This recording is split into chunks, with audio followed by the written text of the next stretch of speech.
একেই বলে মামার বাড়ির আবদার। মামা ইলিশ মাছ কিনে পাঠিয়েছে, তাই মা আজকে রান্না করছে ইলিশের সর্ষে পোস্ত। সেই রেসিপিটাই আজকে আপনাদের সঙ্গে আমি শেয়ার করে নিচ্ছি। কড়াইয়ে সর্ষের তেল গরম করে নুন হলুদ মাখিয়ে নেওয়া ইলিশ মাছগুলোকে খুব হালকা করে ভেজে নিতে হবে। ইলিশ মাছ খুব কড়া করে ভাজার একেবারেই দরকার নেই। এবারে একটা মিক্সার জারে 3 চামচ সর্ষে, 2 চামচ পোস্ত, 3-4টে কাঁচা লঙ্কা দিয়ে তার একটা পেস্ট বানিয়ে নেবেন।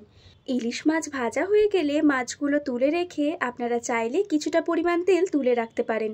বাকি তেলে কালো জিরে, শুকনো লঙ্কা, টমেটো কুচি, স্বাদ মতো নুন দিয়ে টমেটোগুলো ভাজা ভাজা করে নিতে হবে। 2 থেকে 3 মিনিট পরে বেটে নেওয়া সর্ষে পোস্ত আর বাটি ধোয়া জলটা দিয়ে, জলটা যখন ফুটতে শুরু করবে, ভেজে রাখা ইলিশ মাছগুলো এর উপরে দিয়ে দিলেই ইলিশের সর্ষে পোস্ত একেবারে তৈরি। সবশেষে উপর থেকে 3-4টে কাঁচা লঙ্কা ছড়িয়ে দেবেন। ইলিশ মাছ খেতে যারা ভালোবাসেন, কম সময়ের মধ্যে এই রেসিপিটা বাড়িতে একবার ট্রাই করে দেখবেন।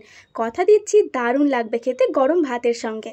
এই মাছগুলো খেতে একটু বেশি ভালো ছিল, কারণ মামা গঙ্গার টাটকা ইলিশ কিনেছে একেবারে।